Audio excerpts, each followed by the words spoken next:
We've got some pictures to show you on your screens in a little while. We know that the doctors are still on strike, and this mood that they are in, this is the emergency one, the bit where they don't attend to emergency cases. We're talking about doctors in public hospitals. We've got some pictures of how Korle Bu is looking like this morning, for instance. Oh, okay, no. So this is Korle Bu this morning.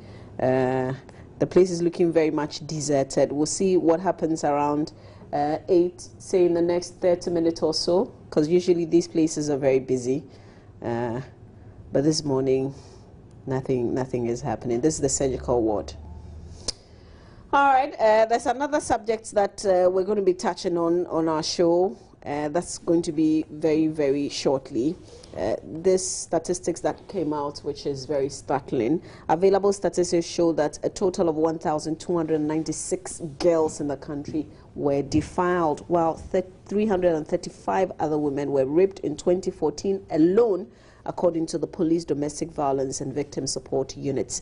Mrs. Christiana Ankama, Ashanti Regional Director of the Gender, Children and Social Protection Ministry, who revealed the startling figures, said 17,778 gender-related abuses were recorded, and studies had also established that a significant proportion of Ghanaian women, about 27%, have in their lifetime suffered sex abuse. She described the situation as unhealthy and completely unacceptable and rallied all to work together to fight it. And I say, this is what I say, men can help us fight this better, because a lot of it comes from them. Men can help us. But when you hear that about 27% of women have in their lifetime suffered sex abuse, then I want to ask Roland, have you sexually abused anybody? No. Honest? Honest. Okay. Can swear, I think, I believe in... But from a man's point of view, what do you think men can do to help us? I believe that we need to first do the introspection, that is, get to accept that really at the forefront of many of the cases are men, and men are more prone to perpetuate these than any other of the species, the two that we have in the world. And also, men, because of the role that we tend to play in homes, in offices, and in society, and because of the customs that are usually associated with our societies in our part of the world, are more likely to perpetuate it. And so we need to be involved in the education and the conscientization of ourselves, because society has evolved to many great lengths, but living behind certain negativities, like we don't talk a lot more if elderly people abuse children, whether they are men or whether they are boys or girls.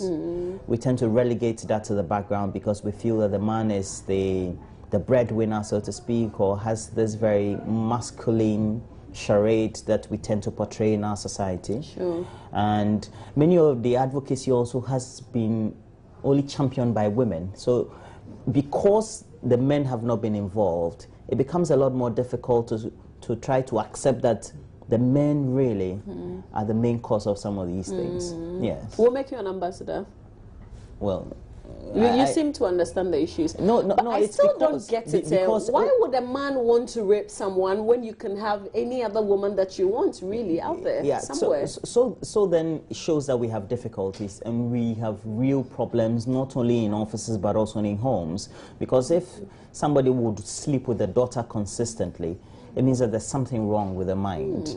And if somebody also will abuse the maid or will abuse any other woman, whether in the office, the woman is going, you hit the bum of the woman or you touch the breast or wherever, you tend to say some abusive words or sensual words towards the person without any invitation at all.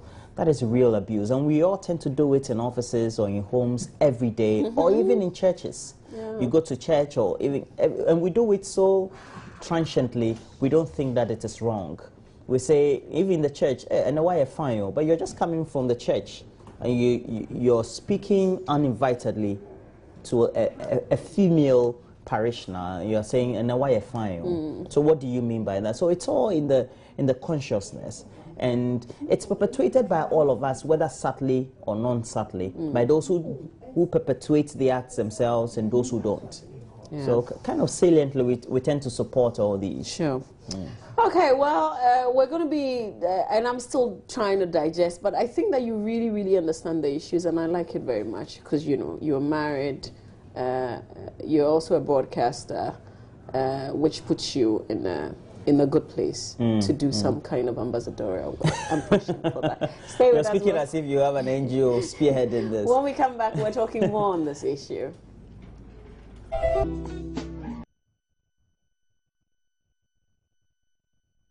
Okay, so let's get an expert opinion on what Roland and myself we've been talking about. Diana Adiko is a technical advisor on gender at the Ministry of Gender, Children and Social Protection. She's my guest on this one.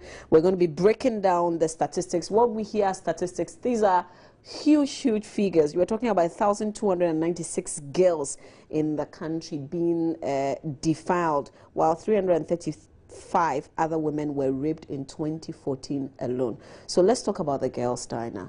What did they do? I mean, these are girls whose ages would range from what exactly? Oh, they're ranging from 3 months. We're looking at babies from 3 months. Largely, the statistics have centered around 8, 10, 12 years. But we have seen cases from 3 months, 4 years, 6 years. 3 months? 3 month babies. I'm talking about babies. And I have personally worked with a case where the perpetrator was the father of the baby, and he sexually assaulted this child, and this baby had to go through a series of surgeries to pick up her life. We've had cases of 3-year-old girls. My client, when I used to work as a counselor at the Sexual and Gender-Based Violence Counseling Center with the ACT Foundation, we saw cases of 3-year-olds. So, I mean, it's just a girl. And we also know cases of 70-year-old women who are being violated by 20-year-old young boys and all of that. So I think so long as you're a woman, you stand a risk of being sexually violated. And it doesn't matter your educational background, it doesn't matter your status, you are at risk. I think more often the vulnerability of people women who trust, and there's an assumption, erroneous assumption, that the perpetrators of sexual violence are strangers who hide in dark places and launch at you when you least suspect them. But over 80% of perpetrators are people we know and trust, people that the victims have come to be comfortable with, and they take advantage of that trust, and they take advantage of moments when they probably were most vulnerable to violate them. Do these men give reasons for the action? I mean, I think no reason is justifiable enough, but at least what do they say? Unfortunately, I do not have explanations on behalf of perpetrators of sexual violence, but coming from research based over years around the world, it is the intention of rape and all forms of sexual abuse is to take control over the life of the victim, is to harm, is to dominate. It's an exertion, or a show of power that I am in charge and I can harm you. So it's basically to destroy the life of their victim.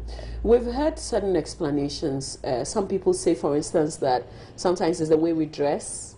If you look at young girls, they say they're provocatively dressing, so they're attracting it onto themselves. Some people will be hard and say that. Oh yes, I mean, that is one of the strongest line we hear recited. I call it a myth of sexual abuse, because let's just slow down and look at what happens in other parts of the world. Take, for example, in countries where women, in Muslim or Arab countries where women are clad from head to toe, some of them you can only see their eyes. Sexual assault cases in those countries are equally high. We're talking about 3-month-old babies and 8-year-old girls who barely have any curves and any breast. So what is it that is attracting people? Those are excuses. And I think there are lots of efforts to turn and put the burden of responsibility on the victim. I'm not in any way going into issues about how women present themselves and dress lately. I think that is a conversation for another day. But when we talk about sexual abuse, it is not necessarily about how women dress. A research was done on men who were in jail, who were jailed for sexually abusing women, different forms of sexual abuse. And when they asked them, one question was, what were their victims wearing? Over 90% could not remember what their victims wore. They just found a fine moment where they could execute their intentions and did it. So for most of them, they couldn't say she exposed this much or did not expose that much.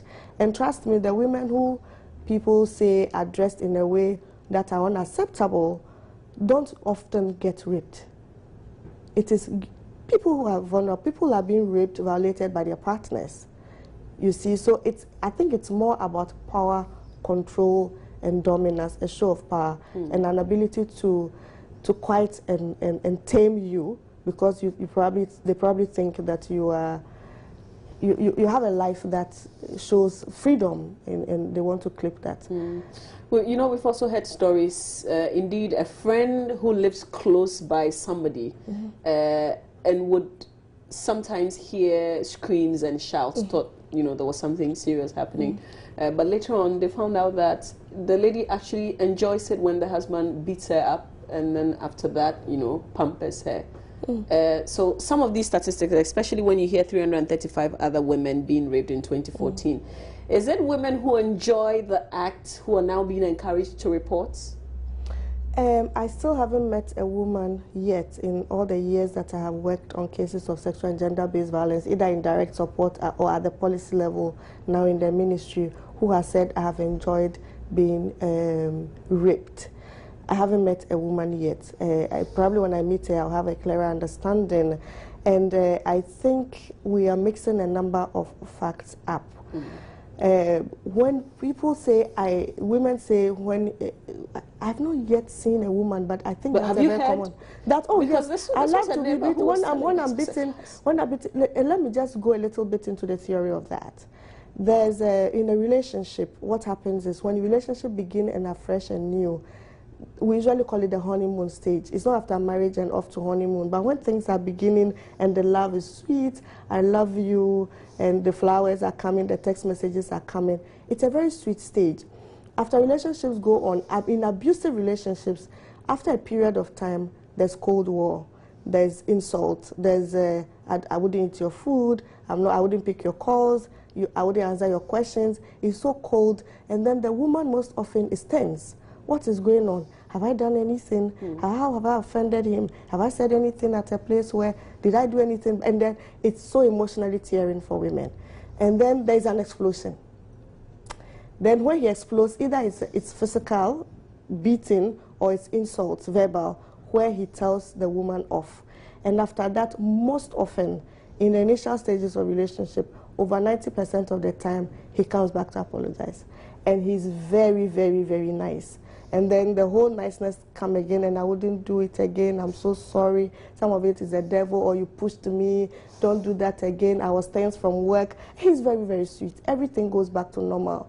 Then after a period, the tension starts building again. So it is also actually called the cycle of domestic violence. The tension starts building again, there's an explosion, then there's the honeymoon stage. It keeps going like that. And so does it always happen? It goes like that. In abusive relationship, there are lots of relationships who don't go through the phase of explosion and tension building. But there are relationships that the abusive ones go through that stage. It goes on for a very long time, then the tension building, then the honeymoon is out of the equation. It's tension, tension, tension, tension. So it's abuse, abuse, abuse. Abuse, abuse, abuse. Then it becomes, you know, a typical. It is only at that point that women believe that sincerely it is time to walk, or it is time to. So when it's happening, friends and family who know about the abuse, we keep saying, you have to leave. Why are you still staying? But then he keeps assuring her that I don't mean to harm you. And there are times when he actually puts the responsibility on her. Stop provoking me so I stop hurting you. You provoke me too badly. You push me to the wall. And she becomes extremely careful in the relationship not to push him. And you see a lot of women become extremely timid in their relationship because they just want to maintain the peace and the love. So at that level, you can say some women who do not understand the cycle they're going through think that when he gets violent in any way, whether verbally or physically, it follows with love. So it's okay, let him explode and let our peace of mind come back. I can handle it. I don't like the tension. So that, but coming back to the issue of sexual abuse and the statistics we're seeing, as you asked, if women, the ones who say they like it, domestic violence, physical abuse, and all those may be different. But sexual abuse, I have not heard women saying that, I mean, I like it when I'm sexually violated. With regards to sexual activity in relationship, I leave that behind the closed doors where it happens. People choose what kinds of activities they like. That is different. But when we're talking about sexual abuse, no. And we cannot, it's not factual that women call for it. I mean, who would want to be raped? Who want to be harassed? Who want to be humiliated? For a lot of women, it is even difficult for them to report sexual abuse cases. You know how they say that when women say no, they don't really mean the no. Yes, and that's why men are getting jailed for rape. And then they're beginning to believe that when women say no, they mean no. Why would no mean something else? Why do you determine for people how to handle their sexual life? If somebody says no, let their no remain. And so if after a period of time you are in a relationship with a woman who means yes when she says no, and you actually act on her no, the communication in that relationship would change. And the yes would be yes, and then no. No means no, and that is constant. No means no. Don't take it for granted. In South Africa, a guy was jailed for 25 years for raping a girl. What was the situation? They had a good evening time. They went out. They had some glasses of wine. They went home. They got sexually involved. And at a point, just before the real act, the lady said, no, I'm not interested. No, I'm not interested. And the guy was like, I cannot pull off at this point. So he went ahead. In court, he admitted that, yes, she did say no, but at that point, there was no turning back. And he was jailed for 25 years. And the reason was that at any point, a woman saying no, she means no. And let's stay on the subject, because we've argued about it on radio before. Why would you say no when the action is already in motion? I mean, shouldn't you be sensitive enough to the other person? I mean, maybe you can resist it, but the other person may not be able to. You see, that's an interesting question, looking at it from several angles. If a woman, for example, at one point identifies harm or finds out in the process that she's been misled, she's been lied to, or the partner refuses to go ahead with a plan, probably some form of protection, or she notices just as everything was going on that indeed this is being recorded, I want to stop. You make a decision for your life regarding your safety, regarding your well-being, regarding your dignity. For me, I'm not interested at what point or why, what informed it, but when I am at this point saying, this is not what I want, it has to be respected. Are you not being selfish then? Everybody's protecting their interest, aren't we? Would you want to live your life for the benefit of the next person? At the detriment of your health, if you have identified that, for example, during the process, I see that there are signs that show that there may be some kind of sexually transmitted infection with this person. I think my life is at risk, I want to stop. Or I find any form of information, or I see that there are things that could harm me. I think women have the right to say it has to stop, and they have to stop. We could also use this to our own advantage. I mean, we could take advantage of it. To what? You lead the person on, in the middle of it, then you say stop. Once there was a stop, there should be stop. There should be stop, yes. There should be stop. But you see, if we are worried about that, we are going to allow people to be taken advantage of. You get my point. I see the angle you're coming from, and I've had those discussions, I mean, especially a few months ago. But if we are not careful, a lot of people are going to be victimized. But mind you, the truth is, it's not often that when relationship gets into the middle that we see that women are ready to walk away. And we also know several men who get up and leave. Nobody asked whether they were sensitive to the next person. We know of several women who have felt rejected and humiliated because of the way their sexual partner treated them during such a process.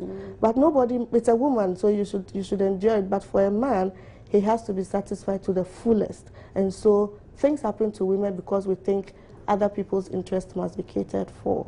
But we are talking about issues that has to do with dignity, psychological well-being of women in general. Is it true that once a man lays his hands on you, he would repeat it again? He would do it again? Oh, it's very common. Over 90% of women, a research showed that over 90% of women who have been physically assaulted before experience a second and a third time. It does not stop. So if you're just dating and it happens, what do you do? Warning signs. Warning signs. For every, I do some mentorship work with young women. In the initial stages of your relationship, any form of violence that is exhibited, watch out. It usually escalates. It doesn't die down. It usually gets worse in relationship. It gets extreme. In dating, if a guy, a partner hits a girl, look forward to more violent attacks, because for most women who in marriages are physically assaulted, sometimes say there were no signs of physical assault in the relationship. There were issues of anger management. For example, the guy will stop his car and ask you to get out. Get out of my car. He throws you out of his house in the night and say, I'm angry, so get out. The following morning, he comes looking for you. He does that 1 or 2 times. You should know that he has issue of anger management, he's abusive, or he has a lot of disrespect for women. So those are things that he's very controlling. For example, a partner is upset that you've been on the phone for a while, or who is calling you, while you're texting. They want to be informed about who is on your phone all the time. All those signs of control. Women say it's because he loves me. There's a line between love and obsession. So when the agenda is to control you, be sure that when you become his wife, it is most likely that he's going to take full charge of your life. And when the possibility of leaving them comes up, they most likely also want to harm you. So we see the scenarios of acid pouring, butchering of women, pouring of hot water, and all of that. They're all connected, strongly connected. Can a man change? Everybody can change. Everybody can change, but I don't think any woman should put her life on the line in anticipation of a change you cannot guarantee. You should be able to determine the risk. And you see, the women I have worked with who have been physically violated, domestic violence in relationship, intimate partner violence, have said that they saw it coming. They knew he was going to hit them. They knew he was going to do something to harm them, because you usually will live with a lot of threats. They keep threatening you. They keep calling you names. They keep doing things to put your spirit down and to take charge, so that you are timid and controlled. It explodes. It gets worse. It doesn't get less. Are we reporting the cases more now? That's why we're seeing the figures go up? We are seeing high statistics of cases of sexual violence, domestic violence, and all forms of abuse in relationship. But what we are unsure of, and it's difficult to say, is whether violence in relationships and in the homes have gone up. What we are very sure about is that there are more opportunities to report. The Domestic Violence Victim Support Unit, which was introduced into Ghana in 1998-99, before then was not. So prior to that time, statistics would have been low because there were no specialized centers for abuse. 2, after the introduction of the Domestic Violence Victim Support Unit, then it began to spread into the region and into the districts. Every year, more offices are opening. So what does that do? There's more access to the people to go and report. And as these offices open, it comes with a lot of awareness creation. Alongside ministries that have a role to play, particularly our ministry, have done extensive awareness creation and community engagement. NGOs have done this very, very thoroughly. In the late 1990s to the early 2000s, there have been extensive efforts by NGOs to create awareness and encourage people to speak up. You hear break the silence, speak up, don't tolerate violence, zero tolerance for violence. So people are getting aware. And prior to that also, there was also the belief that domestic violence, sexual violence are private cases. They do not go out. So then people were discouraged from reporting. They thought it was exposing family matters. But as more people came out and then it trends, and people know that, oh, we do not sit and accept these things anymore. Then we see reporting going, and there's sources of status to pick information, to collate the figures. Also, the media goodness, the media has become extremely vibrant. They are all over. They're in the districts, they're in the region. So they're picking cases and reporting. Cases that would have sat at the police station and the court for years without anybody's attention quickly comes onto the airwaves, and people know about it, and we are all caught in it. I think it's a good thing that it's getting more and more popular. People believe now that it's a social issue, it's a development problem, and not a private problem. And we hope that at a point this will come to an end. What is important for us is how does the justice system work such that the punitive measures against perpetrators of violence is strong enough, it's frequent enough to deter them. Our criminal codes are very clear on sexual violence, there's no doubt. 5 to 25 years, 7 to 25 years for defilement. Minimum of 7 years, maximum of 25 years for defilement, and then minimum of 5 years and maximum of 25 years for rape. That is when the woman is above the age of 16 years. Is it not strong enough? It is. It's good. It's good. I mean, we recently saw a case of somebody receiving the maximum sentence, and everybody was shaking. Even if you were excited, you were like, "Wow, this is long." Yeah. It's good enough. What is the issue is the rate at which people get sentenced. Currently in Ghana, the conviction rate is below 5%. So all these statistics we are talking that have ended up at DOFSO, if they go to court, less than 5% get convicted. Do we know why? Maybe the police, they're probably not doing their work well. If you're not gathering enough, formulating a watertight case and making sure that. So we had the ministry this year had a conversation with the judiciary, including then we brought the police on board. We brought staff from the Attorney General's department who can actually finalize the docket to court, and then we brought lawyers who also handle some of these cases to have that discussion. Say what are the challenges. For greater part of the issues that were brought on board was the fact that the cases, investigation processes are not strong to provide enough evidence.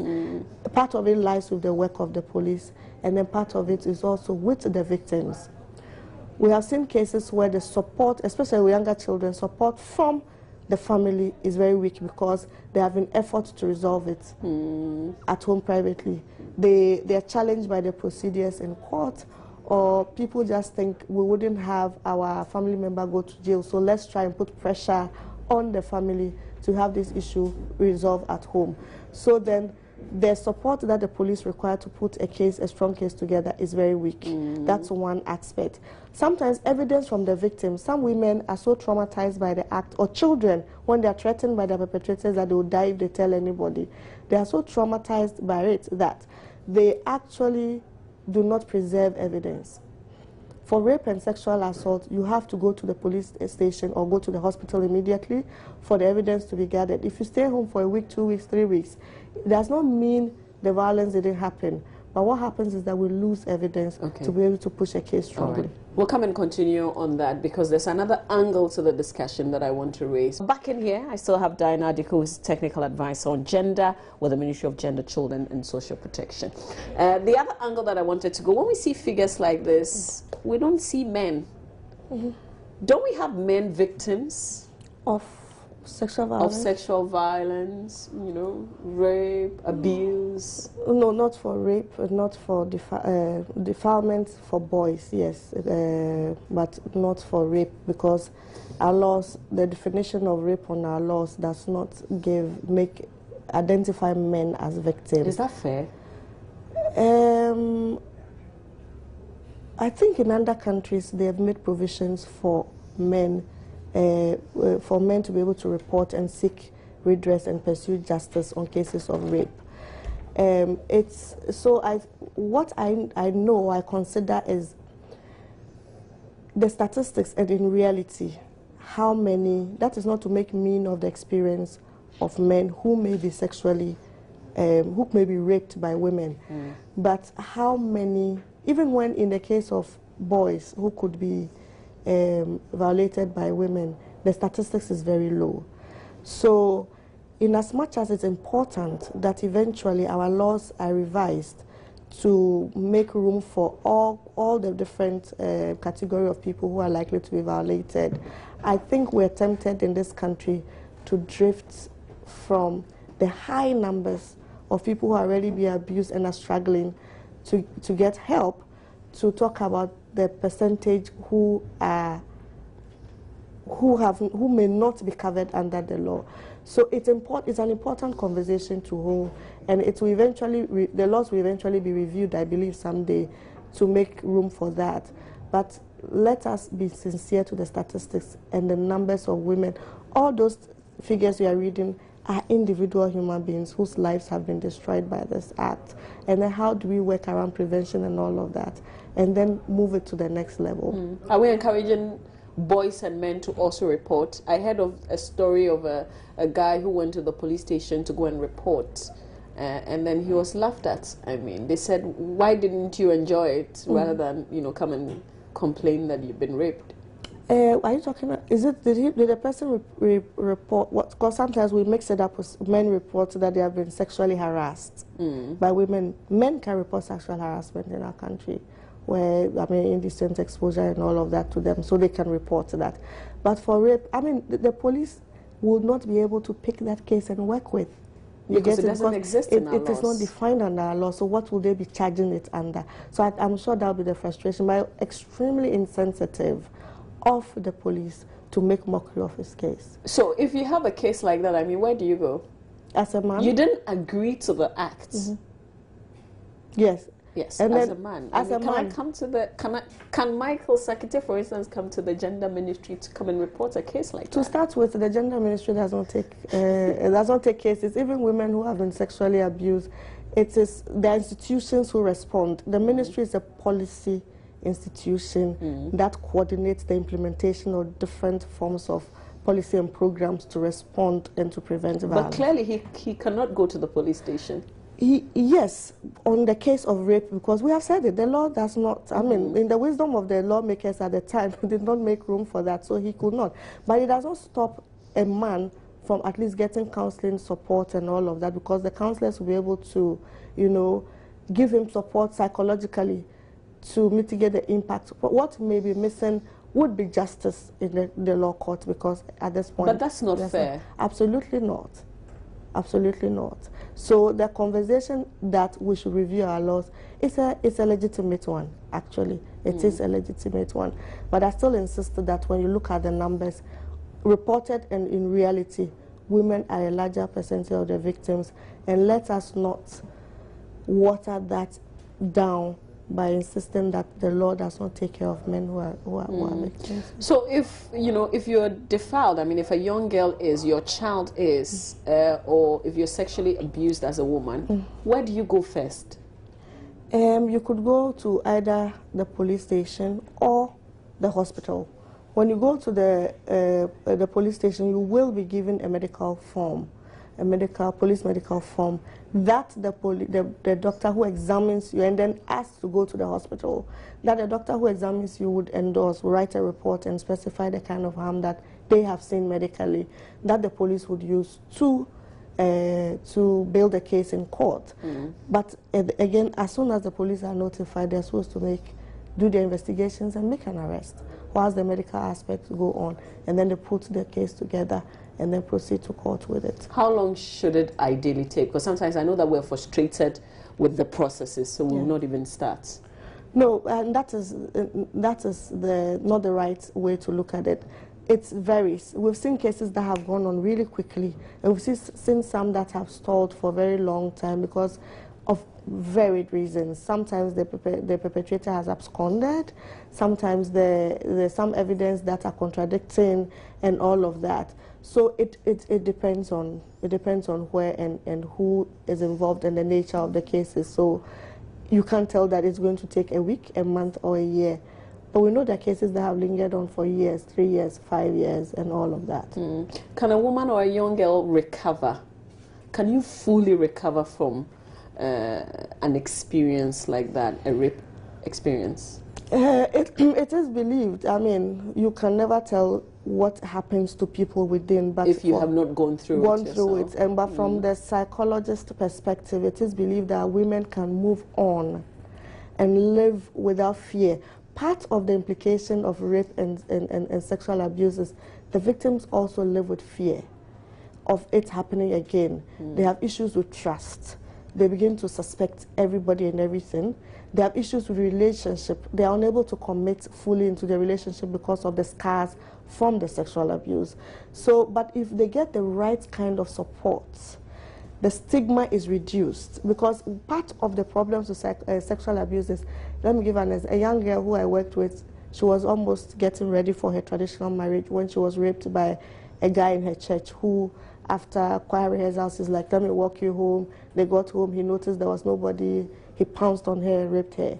Eventually, when he came out, the boyfriend was somewhat ready to stay through and get the marriage going, but the family of the boy were, no, we are not having you marry a woman who has been sexually abused.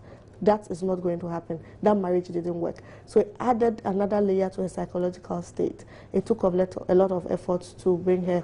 And this is a girl who wake up, take her bath. We have a session probably at 11 a.m. in the morning. She would have had her bath like 27 times.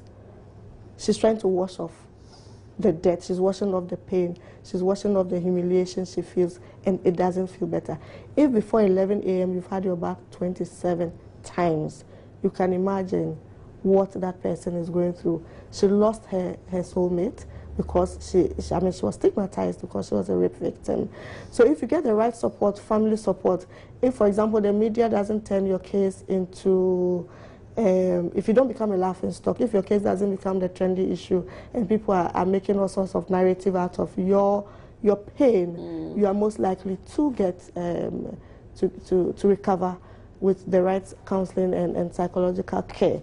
It's a sexual abuse is one of the abuses that is very difficult to recover from. It comes with a lot of emotional breakdown, and then it even affects the relationship you have with men as you grow, depending on the age at which you were violated. So it's extremely hard. This will perhaps be final. No, not the very, very final. You know, sometimes we put alleged victims. I think often we either splash them on the front pages of the newspapers and on the website and things like that.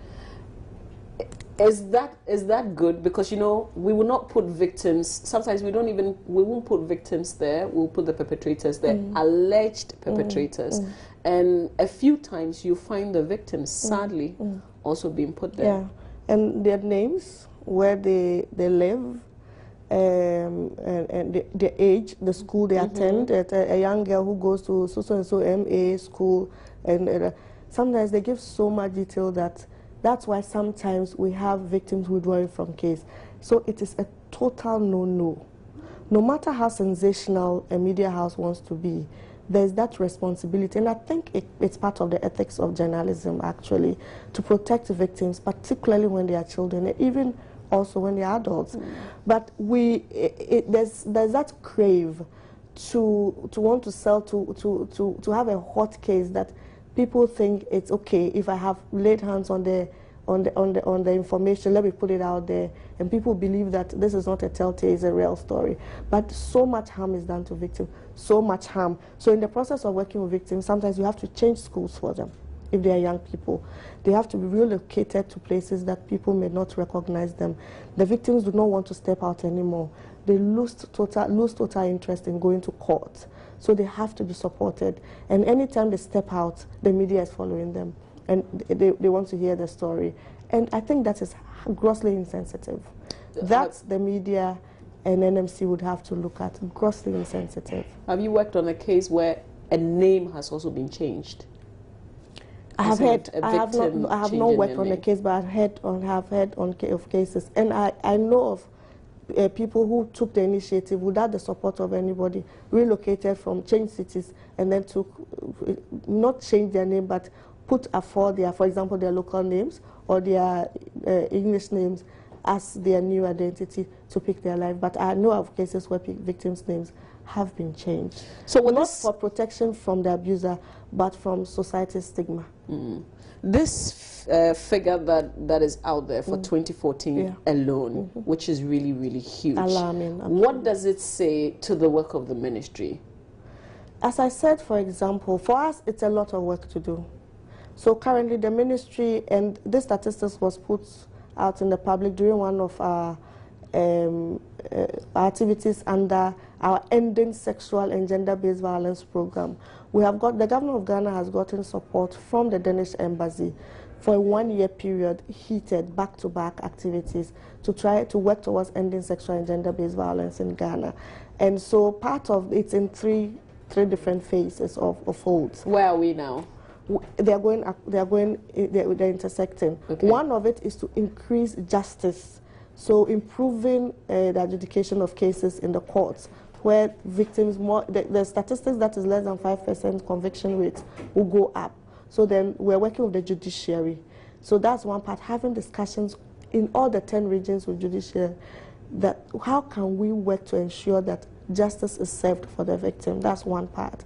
It's very critical, because if all these people have gained confidence to report, and at the end of the day they sit for years without getting justice, or the perpetrator walks about, then there will be a time when people are just going to find other ways of seeking justice or resolving this problem, because it's a very emotional situation. So that's one part. The other part is to work with local communities across board to ensure that, yes, they understand what to do. How do they preserve evidence? What is your reaction? Why should you stigmatize and blame the victim? Blaming victim only worsens the problem and make people to go quiet on abuse, and then allow the perpetrator to have a field day and repeat their act. So that's one part. So we are going from community to community across the country, 10 regions. Every region is covered to some extent.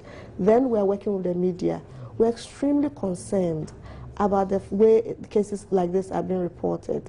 Either they're picked and thrown then, and the victim has to struggle their way through all the publicity that came, negative publicity, or the nature, the tone of presenters on the subject can make light of the problem. So we are looking for consistency, we're looking for sensitivity, and we're looking for professionalism.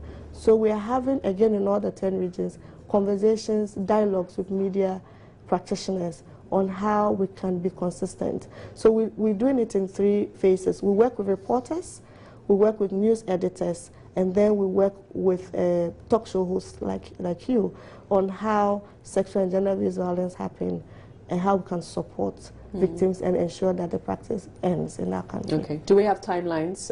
It started from February and it ends in December. So what we did is we did the initial engagement with the judiciary at the top level. Representation from the Chief Justice was there. We had a roadmap on how to proceed.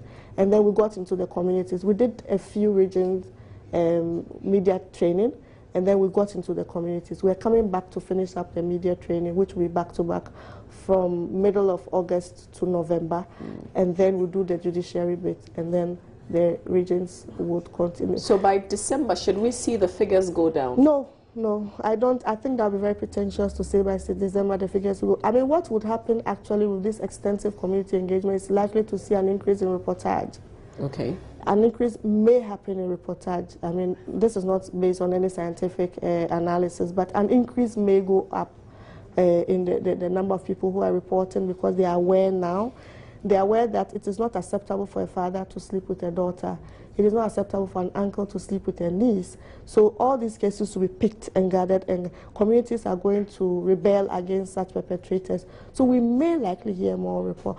As we work with the media, they may take more interest in these cases, so you may hear more of it in the press as well. Okay. So it may go up. What we are hoping that eventually, and the ministry is not going to end after 1 year of campaign, we will find other ways to sustain these activities in the regions, so that eventually with time there will be a shift in mindset. We may not eventually get rid of criminals like pedophiles and sexual abusers and rapists, but there may be an acceptance by communities that we cannot keep these people in our midst and protect them. We do not think sexual abuse is a private matter anymore. We think it calls for attention from the police and institutions. And if the adjudication or sentencing go up, convictions are higher, there will be more confidence in people to go through the system and get reports. So it may not necessarily, statistics may not necessarily drop, unfortunately. All right. Dinah, I want to say thank you. Thank you so much for sharing what you know. Thanks a lot. And I don't know what this teaches you. I don't know which parts of the conversation you're going to carry forward. But what I do know is that this is not acceptable. It doesn't matter if it's happening to your next door neighbor, if it's somebody who's not even related to you. It shouldn't happen, and we shouldn't make mockery of the situation. We'll come back. We're touching base with our correspondents across the country. We want to look at the situation in the hospitals. How much of the strike is affecting patients? Stay with us. You're watching The AM Show.